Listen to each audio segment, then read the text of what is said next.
D'accord. Bonsoir, bonsoir tout le monde. Bonsoir. Au bout d'une semaine, vous avez fini par comprendre. Super. C'est une salle interactive de Balzac, vous savez, c'est super.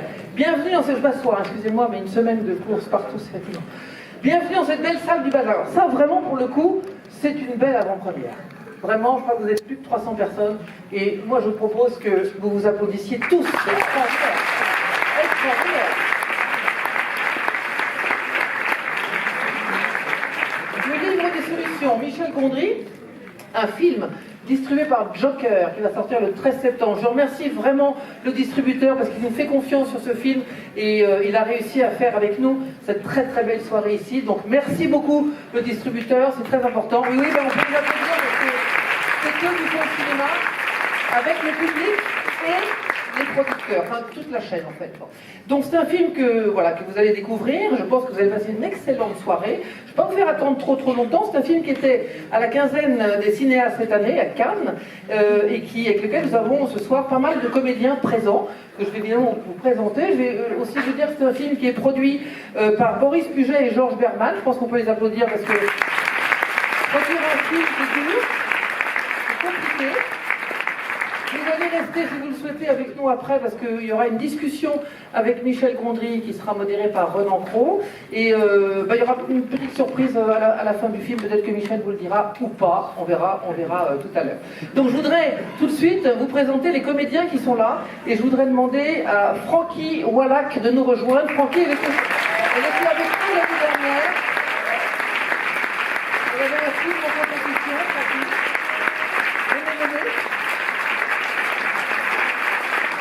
Venez. On reste en bas. Ça va? Ça va? Vincent Elbaz, s'il vous plaît.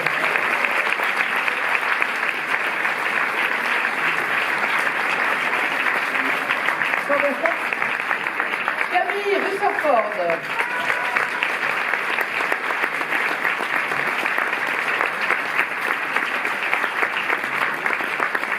Mourad Boudaoud.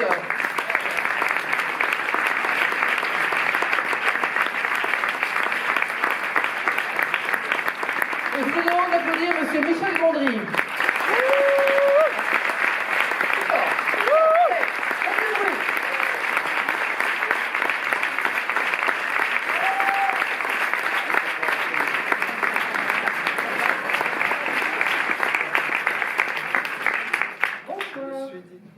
Le mien marche si vous voulez. Le mien marche. Enfin, ça va être nul ce que je vais dire. Je me suis dit que j'allais me planter dans l'escalier, alors je me suis bien concentré pour ne pas tomber. J'ai regardé mes pieds. Et en fait, je n'allais pas dans l'escalier. Alors, bon, c'est sûr, c'est mieux après. C'est mieux de parler après, on est d'accord. Puisque après, il y a une petite discussion avec vous. Voilà. Est-ce que l'un de vous veut dire un petit mot sur ce film ou pas? C'est pas d'obligation. Ben, moi, je voudrais bien remercier ceux qui sont là. Les autres sont pas là. Pierre Ninet, Blanche Gardin. Ils n'entendent pas. C'est pas retransmis. Francky. Je parle du film avant le film. Tu fais ce que tu veux. Il y a un an, on était dans les Cévennes en train de tourner ce film. Et on a passé l'été tous ensemble. Et on se baignait dans la rivière où se baignait Michel quand il était plus petit. Et un an plus tard, on est là en train de présenter le film. Donc c'est un deuxième été avec Michel. Et je souhaite à tout le monde de passer plein d'étés avec Michel parce que c'est un grand enfant et un grand réalisateur qui arrive à voir ce qu'on oublie de regarder. Et c'est très précieux de travailler avec lui. Merci.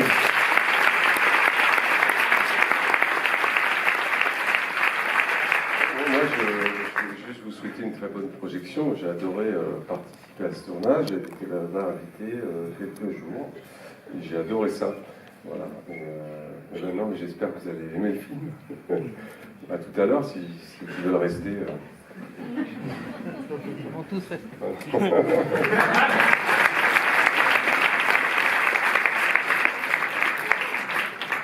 Bonsoir à tous, je m'appelle Camille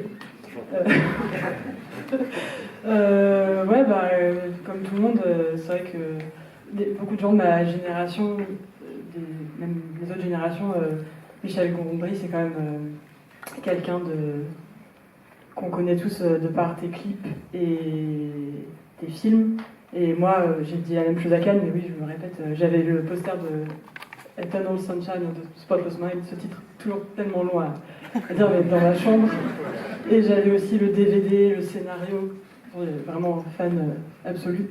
Et après, quand Be Kind Rewind est sorti, avec ma sœur, on avait refait des moments de ton film, parce que c'est Be Kind Rewind, comme je pense que vous savez, c'est l'histoire de mecs dans un vidéoclub et ils refont les scènes des films qu'ils ont en DVD parce que tout a été effacé. Et il y avait plein de trucs comme le sang, je sais exactement, le sang, quand on tombe par terre, et t'avais mis des pizzas avec de la sauce tomate, et on avait fait la même chose, et donc bref, voilà. Et je suis trop contente d'être dans un de tes films, c'est fou.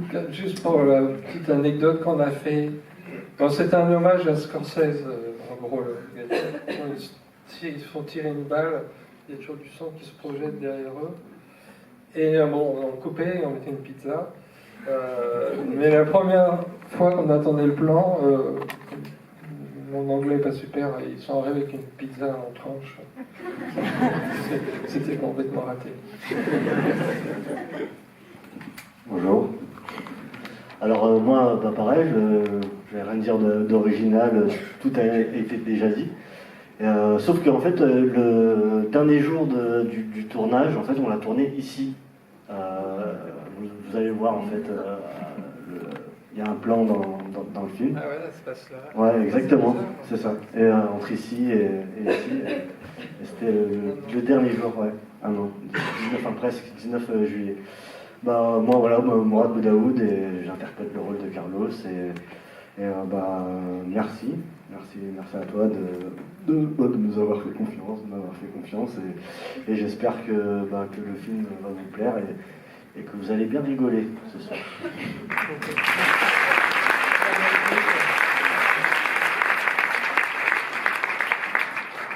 J'ai été très touché que tous mes acteurs acceptent avec joie, il me semble, d'entrer dans ma vie et d'interpréter des choses qui me sont plus ou moins arrivées. J'avais peur qu'il y ait un sentiment d'être forcé d'exécuter la volonté d'une personne narcissique.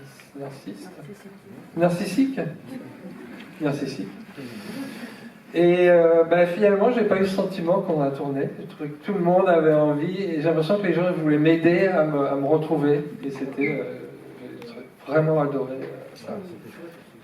Et la petite surprise, c'est qu'il y a Françoise Lebrun, qui joue le rôle de ma tante, qui va venir après la projection. Merci beaucoup.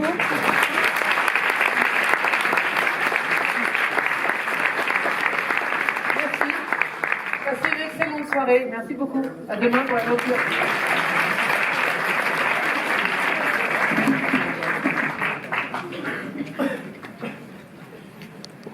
Waterford et Françoise Lebrun.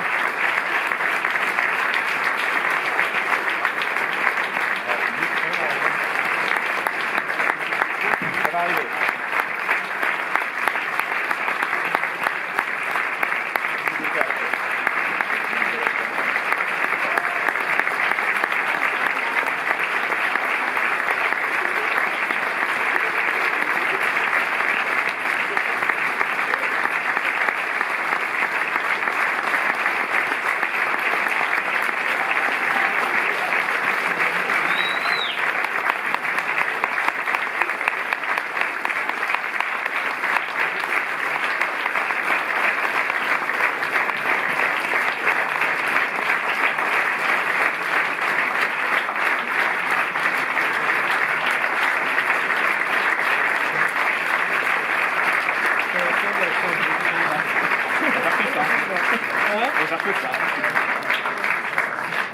Bon Michel, je crois que tout est dit. On va discuter ensemble donc de ce film que vous venez de découvrir. Peut-être que la première question qu'on a envie de vous poser, Michel, après avoir vu ce film, elle est toute simple. Comment ça va? Mieux. Mais Camille, tu saurais dire quelle est la chaise du trou? Je crois qu'elle est. C'était. Bah, peut-être vous, peut-être là. Ouais, c'est pas ça? Ah, peut-être. C'est un peu plus derrière. Ouais, plus derrière. Puisque la dernière scène était tournée ici. Et d'ailleurs, vous étiez là, Michel, pour regarder la fin du film. Donc en fait, vous les voyez, vos films. Ah oui, oui. L'autre fois, il y avait, dans l'avion, il y avait Microbe et Gasoil. Et je voulais regarder le début pour voir la qualité de l'image. Et j'ai regardé jusqu'au bout. Parce que j'aime bien mes acteurs, j'aime bien les revoir.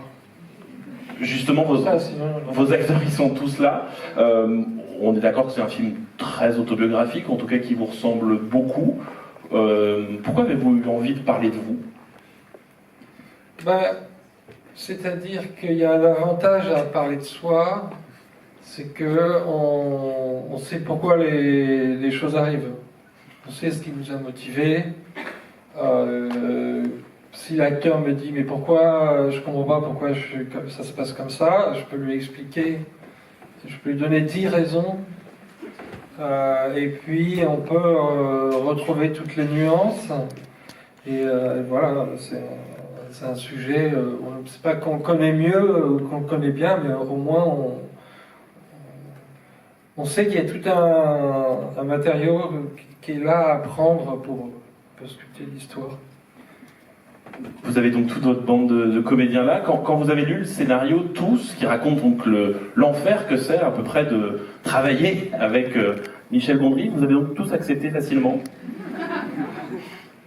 Je peux ajuster quand même. Oui. Le but de ce film, c'est de montrer un épisode qui n'était pas habituel. Donc c'est vrai qu'il y a plusieurs fois, j'ai lu comme quoi ça avait l'air d'être le cauchemar de travailler avec moi, mais bon, je pense que c'est assez clair et honnête dans le film pour qu'on comprenne que c'est un épisode unique. Et quand on a tourné ce film, je pense qu'on peut le dire, il y avait une bonne ambiance, quoi. Oui. On va les écouter. Françoise, par exemple, c'est comment de tourner avec Michel Gondry? C'est très bien. Non, il n'y a pas eu de... Non, c'était une atmosphère très douce, en fait. Michel est parfois avec nous, parfois un peu ailleurs, mais on s'y retrouvait quand même, hein, il me semble. Les autres, je vais vous donner mon micro.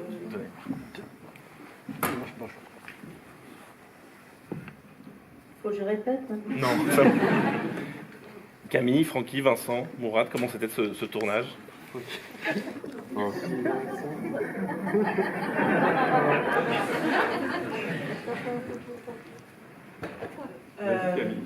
Moi, j'ai tourné juste 6 jours à la fin.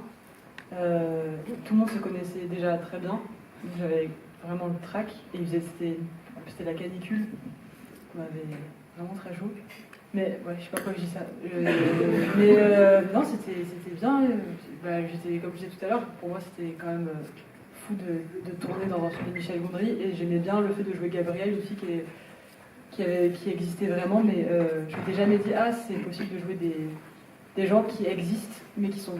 Je pensais que c'était que les biopics des gens connus. Et là, de jouer une inconnue qui est inconnue à tout le monde et qui a énormément compté dans la vie de Michel, je crois. On en a parlé, mais non, et d'essayer de vraiment jouer, d'essayer de l'interpréter au mieux possible. Je crois qu'elle est assez proche de moi, elle est réservée tu m'avais dit réservée. Non, elle ne dit pas le deuxième mot. Parce qu'elle dit que quand je l'ai engagée, on va dire. J'ai dit qu'il fallait qu'elle soit romantique, mais je ne connais pas ce mot, je n'avais pas ce mot dans mon vocabulaire.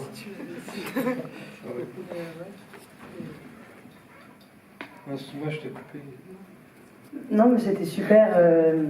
C'était un super tournage et très joyeux. Et Michel était loin d'être comme il se décrit dans le film. Et ce qui était intéressant, c'est que moi, j'avais vachement le trac d'arriver sur le tournage parce qu'on ne s'était pas rencontrés avec les comédiens et j'avais peur de jouer avec tout le monde et de jouer surtout devant Michel parce que j'avais pas passé d'essai. On s'est fait un FaceTime avec Michel, ce qui m'avait plus ou moins repéré dans une pub et en fait on a vachement rigolé pendant le FaceTime et il m'a dit longtemps après sur le tournage qu'on avait tellement rigolé. Enfin, c'était tellement sympa quand on s'est rencontrés qu'il n'a pas osé me faire passer d'essai après. Donc du coup, j'avais peur qu'une fois sur le tournage, ils se disent que je joue trop mal.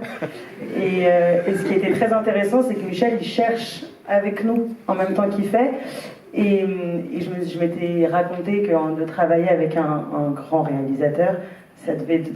Je sais pas, qu'il allait sûrement arriver avec une espèce de je sais pas, de prestance et de dire qu'il sait tout et j'avais très peur de ça. Et en fait, ce qui était génial, c'est qu'à aucun moment, il nous fait sentir qu'il n'y a pas cette ascension, on cherche ensemble. Et du coup, c'était très rassurant et très précieux.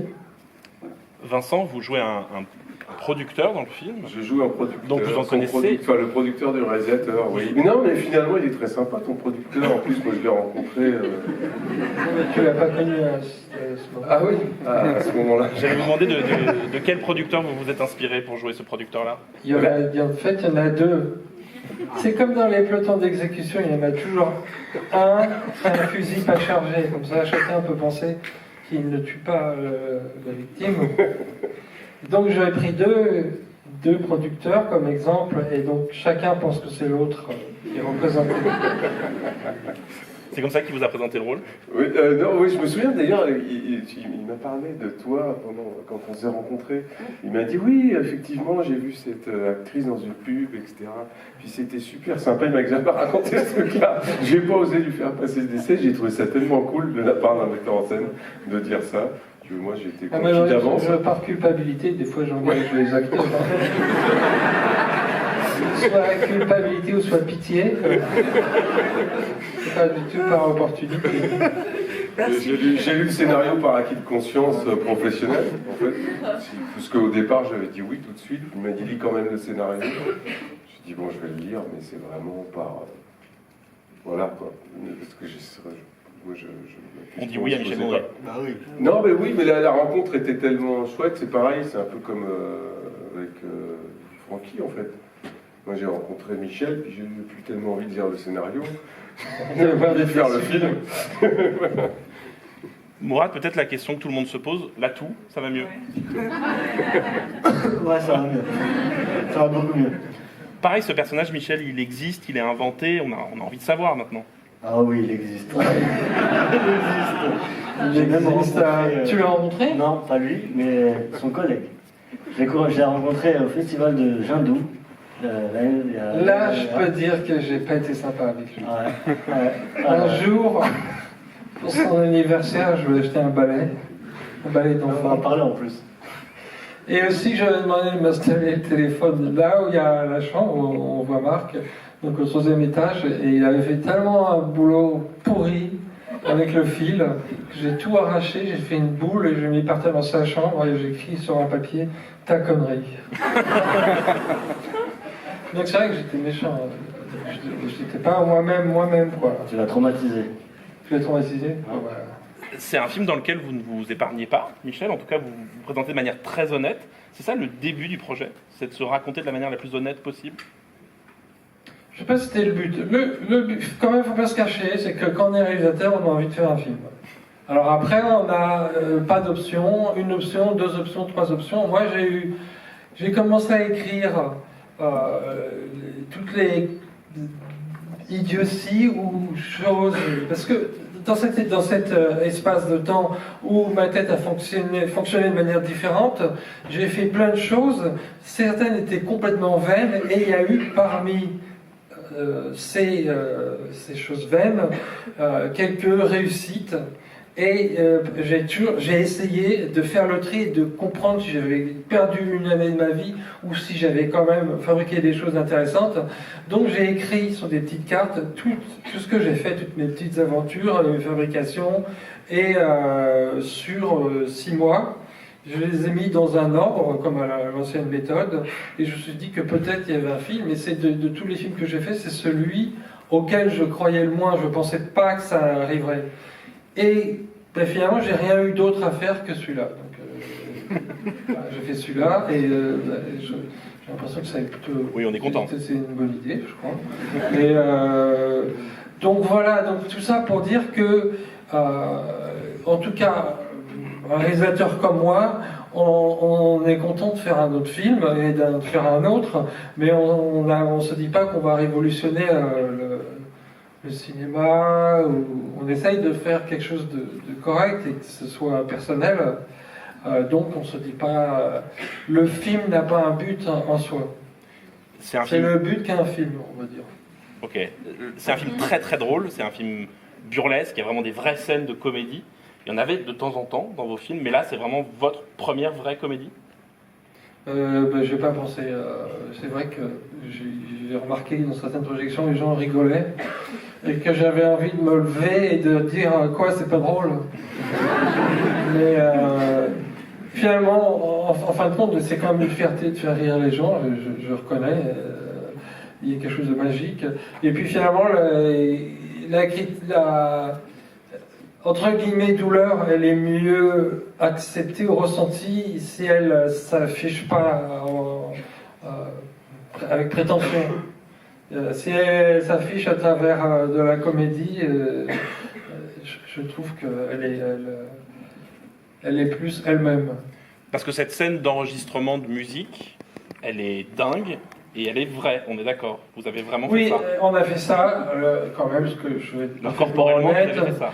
Oui, toute la partie abstraite, oui. J'ai fait des parties mélodiques, mais là, notre compositeur, Étienne Chary, il est arrivé avec une partition. Les musiciens ont appris à la jouer bien et à la jouer mal, et ils ont fait la transition. On n'avait pas, je n'avais pas comme une partition, et on n'avait pas abouti à une chanson aussi bien que celle qu'on a présentée à Sting, au bout du compte. Mais tout ce qui est gestuel et musique abstraite, oui, ça marche. On l'a fait, je l'ai fait. Vous avez dansé devant les... Oui. J'étais complètement désinhibé de toute manière. Je pouvais faire n'importe quoi. On peut le dire ici, parce que tout le monde a vu le film, il y a donc Sting dans le film. Alors à quel moment on écrit, à un moment il y a Sting qui apparaît dans le film, et à quel moment Sting vient vraiment, en fait, surtout? Comment le dire? J'ai pas mis Sting dans la première version, ni dans la deuxième. J'aurais pu mettre pas mal de noms, mais Sting est arrivé avec une proposition qui était super. C'est pas qu'on a eu 1000 personnes qui se sont jetées sur nous pour faire le film. Il est en train de préparer son nouvel album où il chantait par-dessus les notes. Et c'était vraiment parfait pour nous parce qu'on avait sa voix et sa basse, donc ça nous faisait encore plus de Sting. Voilà, on voulait trouver quelqu'un qui soit un petit peu plus ou moins inatteignable. Ça faisait partie des choses que j'avais réussi. Bon, par exemple, j'étais complètement parano et on avait eu Paul McCartney dans la réalité. Oui. Et donc j'avais écrit un email et j'avais dit à mon agent, surtout ne corrige pas les fautes. Je voulais qu'il voit que ce soit un email qui vienne de moi. Je ne vais pas rajouter des fautes exprès, mais je voulais pas qu'il corrige. Et j'étais complètement parano, comme on voit Marc. J'étais sûr que si le producteur essayait de régler le contrat, il ferait tout foirer. Alors qu'il m'était arrivé quand on a fait Eternal Sunshine, on a eu Beck pour la chanson de fin, et le producteur il m'a interdit d'appeler Beck parce qu'il voulait d'abord faire le contrat. Et moi j'ai fait le contraire, j'ai appelé Beck, il a fait la chanson en 2 heures, et puis après ils ont trouvé une solution pour s'arranger. Donc voilà, j'étais parti de cette perspective et je l'ai adapté de manière encore plus forte. Votre personnage, il est entouré de femmes qui le subissent, le supportent et l'aiment quand même. Qu'est-ce que racontent toutes ces femmes autour de lui? Qu'est-ce que ça raconte de vous, de votre personnage? Et moi, j'aimerais entendre toutes ces femmes qui ont subi Marc. Alors, je commence à répondre. C'est-à-dire qu'à toutes mes actrices, je leur ai demandé de interférer ou répondre à Marc d'une manière plus gentille que ce qu'elle ferait d'instinct. Juste d'être un peu d'un cran au-dessus. Et c'était pas facile parce que d'instinct, elle avait envie de lui mettre des baffes, mais moi je me suis dit que c'était la seule manière qu'on pourrait, en tant que spectateur, aimer Marc. Donc la seule manière, c'était que les gens autour de lui aient de l'empathie pour lui. Donc c'était une sorte de guide pour pour la direction en général. On faisait plusieurs prises, hein, et toujours une prise où elles étaient plus sympas que ce qu'elles auraient pensé devoir être. Maintenant, il faut leur demander à elle. Vous avez eu souvent envie de gifler Pierre Ninet sur le tournage? Enfin, comment ça s'est passé, cette tension avec Marc? J'aime bien raconter l'anecdote de la scène où Sylvia, où mon personnage part et quitte Marc, parce que c'est une scène qu'on a tournée tard et en plan séquence, donc c'était la prise qu'on tournerait qui serait celle qui sera montée, donc du coup sans montage. Et justement, Michel, moi j'avais super envie de m'énerver, d'être dans tous mes états, parce que c'était très dur de recevoir ces mots-là. Et Michel avait donné comme indication, dans une des prises, que je lui réponde en chuchotant, et avec les mains, de ne pas bouger mes mains, et de juste dire le texte le plus mineur possible. Et finalement, toutes ces indications-là qui sur le tournage me paraissaient très incongrues et surprenantes, étaient au profit du jeu, et ça m'amenait à un endroit où j'aurais jamais été seule sans cette direction-là. Donc voilà.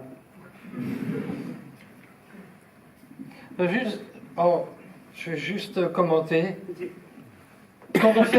Quand un réalisateur, là où on apprend le plus, c'est quand on fait les castings, que ce soit pour de la pub ou des films. Et on a 20 minutes avec l'acteur, et au bout de ces 20 minutes, il faut savoir si c'est l'acteur ou pas qui va être dans le film. Donc il faut tout essayer, et pas perdre une seconde. Et parfois on n'a rien d'autre qui vient en tête qu'un truc complètement débile. Donc j'ai plein d'idées, d'éléments, de techniques qui sont prêtes à sortir, parce que c'est la panique totale quand on est réalisateur et qu'on n'a pas ce qu'il faudrait pour l'histoire. Le chuchotement, c'était parce que tu paniquais. Mais non, mais je me suis dit, peut-être après ça allait te remettre à zéro, et après j'en sais rien, mais on essaye. Françoise, vous jouez dans le film un personnage qu'on connaissait déjà, qui était l'héroïne de L'épine dans le cœur, le documentaire que Michel avait réalisé. Comment il vous a présenté ce personnage? Comment il vous a aidé à incarner ce personnage que nous aussi, quelque part, spectateurs, on connaissait déjà? Je sais pas, moi j'ai pas vu L'épine dans le cœur, moi je l'avais pas vu. J'ai regardé le texte et puis il n'y a pas, j'ai pas de souvenir de ce qu'on appelle la direction d'acteur. Enfin, c'était vraiment à l'intuition, mais avec la donnée du texte, je savais que ce personnage... Bon, je savais d'abord que ce personnage était très important pour Michel, et ça me donnait un trac, parce que je me dis, c'est toujours très compliqué, tu le disais tout à l'heure, d'incarner quelqu'un qui a été vivant il n'y a pas très longtemps, et qui est très, très proche au cœur du réalisateur. Donc ça, c'est quand même... Bon, on y va sur des œufs. Et puis...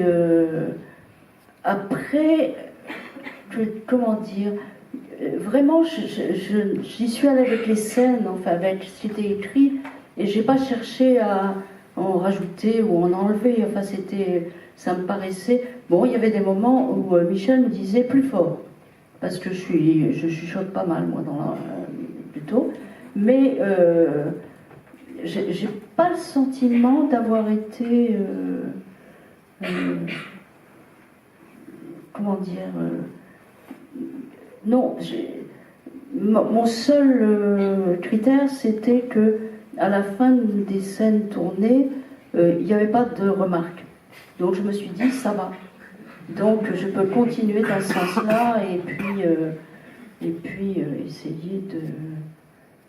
Mais il y a des moments d'invention aussi. Ce personnage, Michel, il vous est très proche.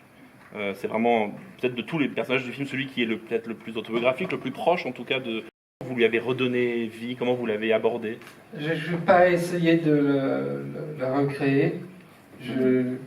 Aux États-Unis, il y a cette mode, et tous les acteurs obtiennent beaucoup de gratification quand ils imitent physiquement et au niveau de la voix des célébrités, ou quand ils ont des faux nez, etc.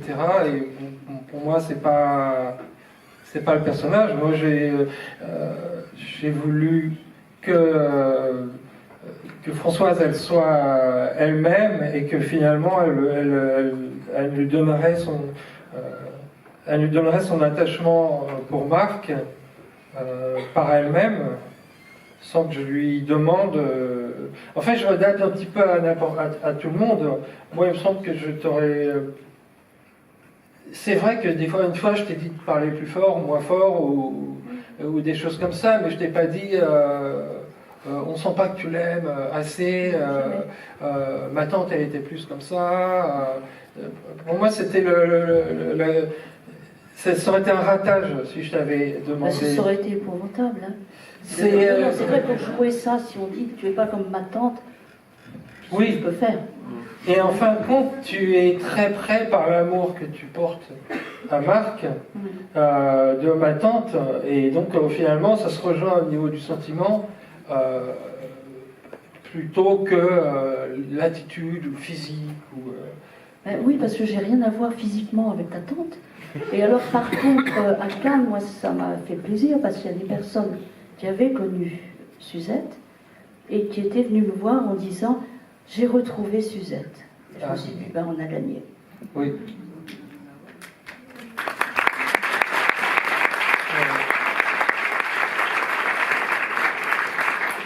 Qu'est-ce qui fait, Michel, à votre avis, que toutes ces femmes aiment quand même Marc, en tout cas l'aident quand même, parce qu'il est quand même insupportable, il est même toxique, on va dire. Qu'est-ce qui fait qu'elles le soutiennent quand même, jusqu'au bout, en tout cas jusqu'à ce qu'elle puisse plus? Pourquoi on utilise ce mot toxique maintenant? C'est depuis Kevin Spacey, où on a dit, et il y avait une ambiance toxique. Mais je trouve que ce mot il devait rester dans son compartiment chimique ou olfactif, et on a assez de vocabulaire. Et vous diriez comment alors? Je sais pas, une ambiance pourrie, une ambiance tendue. De merde.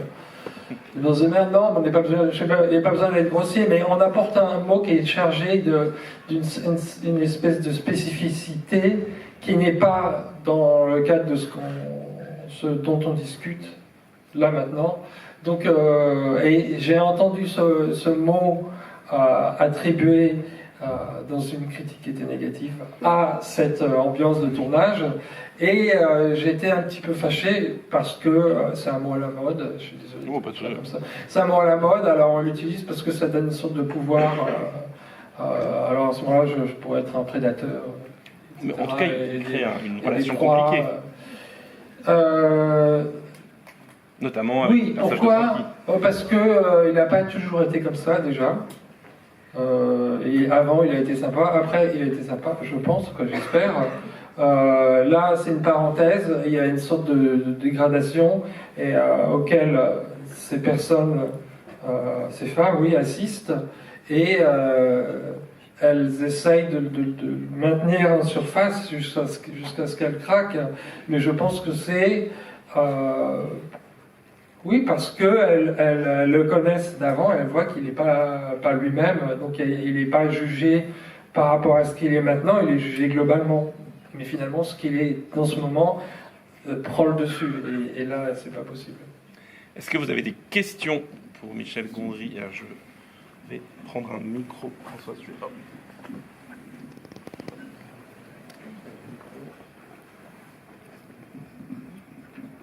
Bonsoir à tous et merci beaucoup pour ce film qui nous a vraiment bien divertis. Ma question en fait c'était pour Michel Gondry, je voulais savoir comment vous y étiez pris pour choisir du coup l'acteur qui allait finalement jouer votre rôle et comment du coup votre choix a fini par s'axer sur Pierre Nénet. Mais c'est un acteur qui a un rythme très dynamique, qui a une grande maîtrise de la diction et qui a un timing, comment dire, un rythme, un tempo pour la comédie qui est vraiment, vraiment bien, que j'ai remarqué dans ces différents films, même si ce n'étaient pas des films comiques.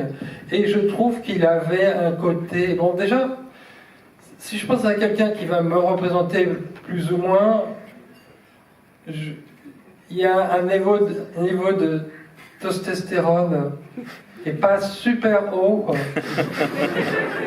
Et si je prends un acteur qui a un niveau, par exemple, si c'est Sean Connery, ça ira pas, quoi.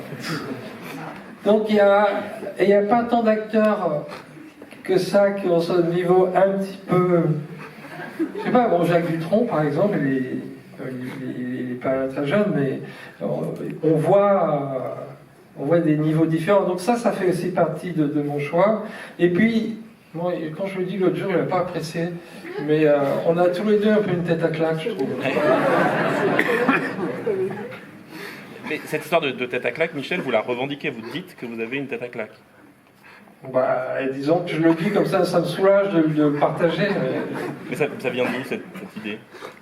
Ben, quand on était par exemple dans des histoires de bande, j'étais le plus faible et le gars de la bande opposée, c'était toujours moi qui frappais en premier, sans aucune raison. Je frappais par des parachutistes, on était 10, ils sont venus vers moi, ils m'ont tabassé. Donc par exemple, j'étais voir un concert de Bebel Gilberto qui était très à la mode. On va la voir dans sa loge parce qu'il y a quelqu'un qui la connaissait, on était 8. Et tout le monde est entré, et après elle a pointé sur moi, elle a dit lui il rentre pas. Donc je commence à me poser des questions. Là. Mais en fin de compte, je me suis dit, bah, c'est peut-être cool de pas être cool. Une autre question. Le micro se déplace. Tout devant. Allez-y. Bonjour Michel, bonjour l'équipe.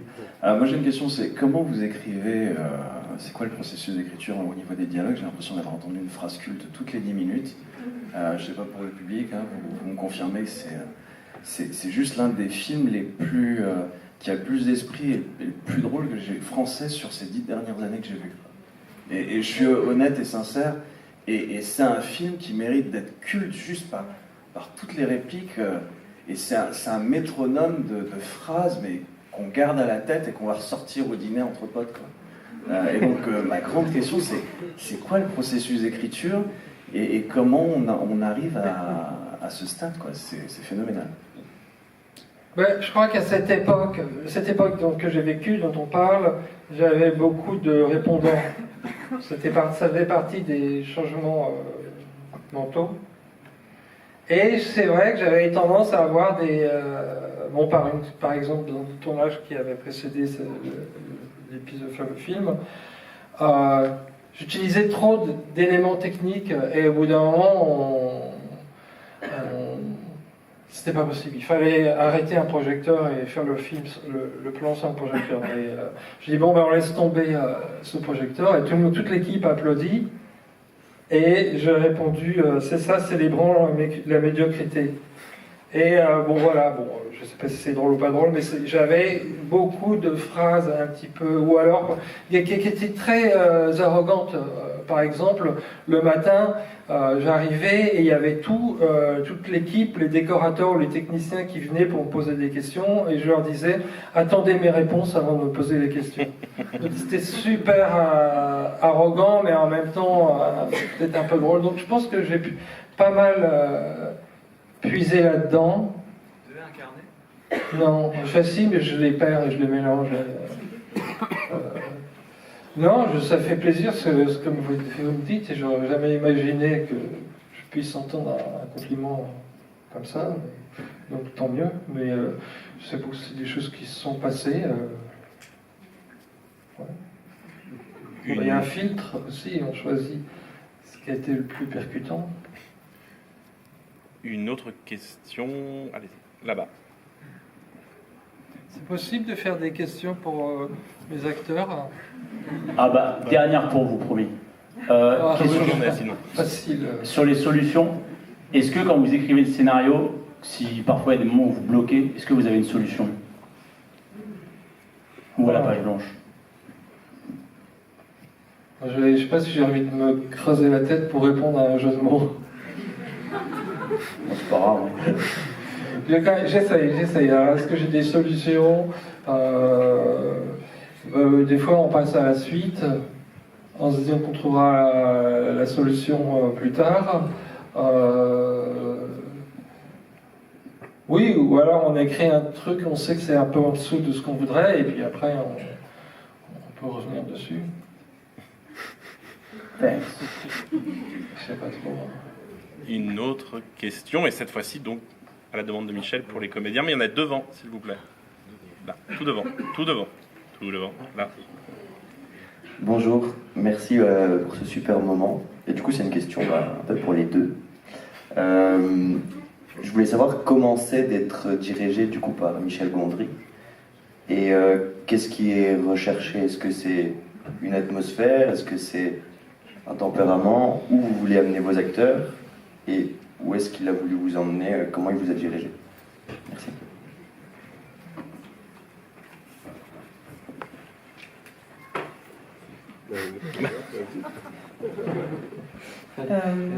Moi, comme je disais tout à l'heure, la fille que joue Gabrielle, elle a fait partie de la vie de Michel à un moment donné. Et Michel, tu m'avais dit qu'elle était réservée et très romantique et assez douce. En fait, j'ai essayé de me mettre dans la peau j'ai essayé de comprendre que c'est un épisode de crise qu'il a vécu, où en effet les personnes autour de lui ne faisaient que subir ce qui était en train de lui arriver. Et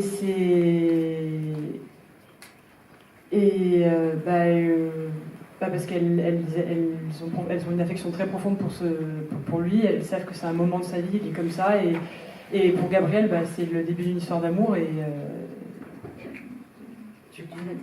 d'une maternité, absolument. Souvent au début des histoires d'amour, on est un petit peu... on est très naïf, on est à fleur de peau, c'est les souvenirs que j'en ai en tout cas. Donc j'ai essayé de retrouver ça. Et puis Michel m'a dit souvent des trucs précis, de pas trop en faire des caisses. Dès que j'essayais je me souviens d'aller un peu de me laisser justement, parce que Pierre il fait plein de blagues et lui il avait le droit justement d'être clownesque. Moi c'est un truc que j'ai très envie que j'ai eu envie de faire ce métier pour ça et pas juste pour. C'est ce qui m'intéresse le plus, la comédie, le genre de la comédie, donc j'avais des fois envie. Et tu vois, il fallait doser justement parce que c'est... Tu vois, tu te souviens ou pas, Michel? Je suis pas très précis. Il est possible que, en te voyant, j'ai trouvé que tu avais une personnalité d'une certaine manière et que je dis des mots pour essayer de balancer cette personnalité. Ça ne veut pas dire que j'arrive pas à me rappeler que je t'ai dit romantique, mais j'ai peut-être dit romantique parce que je te trouvais très mec, enfin pas mec, mais... j'ai un côté garçon manqué que dans le film j'ai moins. Voilà, tu vois, c'est ce genre de truc. Je te dis ça pour essayer de t'emmener dans une autre direction. Et peut-être que je me plante, et bon, je pense que c'était bien, mais en tout cas j'essaye. Mais c'est différent pour chacun, c'est ça qui est incroyable quand on est réalisateur, c'est chaque acteur a une personnalité et a besoin d'avoir des directions différentes, ou pas de direction, ou alors le contraire, ou très fort ou très petit. Vincent, c'est vous qui avez les scènes peut-être de plus grand délire dans le film. On est entre le rêve, la réalité, on ne sait plus. C'est une autre manière, ces scènes-là, de les diriger, où on est vraiment dans la tête de Marc, on ne sait plus très bien ce qui se passe. Comment vous avez abordé ces scènes de thriller, de mort, de course-poursuite? De manière très concrète. Moi, je ne peux pas jouer un rêve, un fantasme. Ça, pour moi, ça ne veut rien dire en tant qu'acteur. Donc, très concret, puis tu étais très concret, Michel, dans la façon de diriger, mais je me suis senti très libre, moi. Pas du tout dirigé, quoi. Mais, très très libre. Et puis c'était drôle, ce qu'on avait à faire avec Pierre, c'était super drôle à faire. Je regrette de ne pas m'être déguisé en femme avec le petit sac à main pour sous la couette là. Mais moi... Ah, il y a une... Non, mais parce qu'il voulait que je me déguise en femme. Non, mais c'est après, j'ai eu l'idée trop tard. Et moi, j'ai trouvé ça super. Mais je sais pas, ils m'ont empêché de le faire, je sais pas pourquoi. Non. Non, c'était trop tard, on pouvait plus le faire. Mais je sais pas. Non, mais c'était. Moi, j'ai pas de souvenir comme ça précis. Juste un sentiment de liberté et de rester sur le plateau tout le temps, en fait. De pas avoir envie de quitter le plateau, de le regarder travailler, même si il fait rien de hyper technique, alors qu'il pourrait, parce qu'il connaît tout sur la technique, mais c'est très, je sais pas, c'est ludique, c'est joyeux et en même temps toxique, hyper exigeant, quoi. Comment? Pas toxique. Pas toxique du tout. Ah mais non. Non, moi j'étais heureux sur ce tournage. Moi je pense que dès l'instant je te mets un pistolet grand comme ça dans la main, il n'y a pas besoin d'en rajouter, c'est déjà complètement ridicule. Et si on met le gag sur le gag sur le gag, après ça marche plus. Mais le moment que je préfère, c'est quand tu dis tu as ruiné ma vie, alors maintenant tu montes le film. Comme si c'était un truc de mort, tu vois. Alors tu vas crever, tu vois, si tu montes le film. Une dernière question, je ne sais pas où est le micro. On va passer le micro, il arrive. Allez-y, mademoiselle.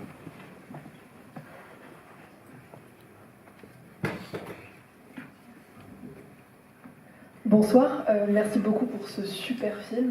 J'avais une question, du coup, est-ce que vous avez retiré des leçons particulières sur le tournage que vous n'auriez pas pu avoir dans d'autres films? Est-ce que vraiment il y a des choses du jamais vu? Oui. Oui. Ah bah oui. Par exemple, quand un metteur en scène éteint toute la lumière et qu'on se retrouve tous dans le noir, et qui dit bon, ce serait sympa que ça se passe dans le noir, donc il coupe tous les projos. Enfin, il n'y a pas beaucoup de projos parce que là c'était un petit tournage, mais et donc tu vois plus rien, t'es dans le noir total, et t'entends une voix qui dit Michel, on est quand même dans le noir, hein. On voit rien. Et t'entends la voix de Michel qui fait ah ouais. Ouais, c'est vrai, on voit rien du coup. Alors il dit, est-ce que quelqu'un pourrait aller, par exemple, chercher comme une lampe qui ferait des flashs? Alors là, t'as le chef électro qui, quand même, qui a fait une école de cinéma, qui a fait je sais pas combien de tournages avec des camions, avec des 36 tonnes plein de matos. Il court partout. Il revient avec une sorte de lampe torche à pile sur laquelle il met sa main comme ça. Tu vois, et le mec est heureux. C'est-à-dire que c'est fou, c'est dans le regard du mec, il a les yeux qui brillent. Il se dit je suis en train de faire du cinéma. Et c'était drôle. Et après t'as Pierre Ninet qui fait Michel, alors non, ce qui serait drôle, c'est que je saute par-dessus la caméra, donc qui était comme ça, sur le lit, et alors c'est comme si je volais. Alors là je dis ouais, c'est bien, non mais c'est super, enfin, et donc lui il dit super idée. Le chef-op dit oui mais attendez, parce qu'il va sauter par-dessus la caméra, ça. Non mais parce que tu vas filmer au ralenti. Et alors il dit à l'électropitois, au moment où il saute, tu fais vraiment le flash de lumière, comme ça on va croire qu'il vole. Et moi je me suis dit je vais attendre l'approjo pour voir ça, parce que je vois pas du tout comment, je vois le film et je vois Ninet qui vole. Ça dure une seconde, machin, mais quand même il vole. Et je me suis dit, putain, c'est-à-dire que ce bricolage instantané, complètement amateur, quoi, il y a un truc presque amateur, quoi, enfin, par ce metteur en scène qui a fait quand même, on connaît sa fille de beau, ça m'a éclaté totalement. Je me suis dit, ah mais oui, on peut être libre comme ça en fait. Sur un... Je peux te dire la vérité C'était storyboardé. Non, ce qui s'est passé dans ma tête, c'est que je vais juste sauter, et puis il m'a dit, Pierre, ça serait bien si je volais. Et je lui ai dit, ah ouais, super. Et après je me suis dit, mais merde, pourquoi j'ai pas dit non tout de suite? Et du coup, on a cherché une solution, puis après, petit à petit, je me suis dit, bah ouais, c'est une super idée en fait. Donc j'écoute mes acteurs, par exemple, Françoise m'a fait guillotiner 2 scènes où elle n'est pas dedans, qui a amélioré le film. Et c'était bien après le montage. Et c'était un petit peu long à la fin. Elle a vu 2 endroits. Elle dit enlève ces 2 scènes, tu verras. Je me suis dit bon, je suis pas très jeune et elle non plus, elle a quand même vécu quelques films. Je vais quand même essayer. Et boum, ça a donné un coup de fouet. Et c'était génial. Alors il y avait. Attends, il y avait un autre moment qu'on a retourné par rapport à un commentaire que tu as fait, non? Ou alors il y avait Blanche, quand elle regarde l'orchestre, elle devait dire bon allez je me casse. Quand je travaille, elles n'avaient pas été émerveillées du tout par la prestation de l'orchestre. Et pourtant c'était bien, je pourrais. Mais là, c'est vrai qu'à regarder, c'était quand même assez prenant. Et du coup, Blanche, elle m'a dit, mais moi je comprends pas, si je vois ça, j'ai envie de rester, c'est magique, je veux montrer que c'est magique. Et j'ai dit, non, tu pars. Et on a fait ce que je voulais, et j'ai réfléchi, et puis au bout de 15 jours ou d'une semaine, je me suis dit, mais c'est elle qui a raison. Et on a reconstruit l'arrière du plan, c'était un mur avec des tissus, des câbles, et on a rejoué la scène comme elle le souhaitait, et ça a énormément apporté au film, et ça fait ce que vous ressentez, pourquoi on apprécie Marc. Et en fait, ce que je me dis, c'est que les acteurs, ils sont quand même plus près des caractères, des personnages, que le réalisateur, et donc c'est bien de temps en temps de les écouter. Bon, il faut quand même avoir une vue d'ensemble, parce que sinon ça peut partir dans tous les sens, mais il y a des fois où ils ressentent des choses qu'on ne peut pas ressentir. Donc je vous écoute. Je le cache souvent. Mais en général, je dis non en premier, parce qu'une fois que tu as dit oui, tu ne peux pas revenir et dire non. Alors je dis non, et puis après je réfléchis, et peut-être c'est oui. On s'arrête là. Merci beaucoup, Michel.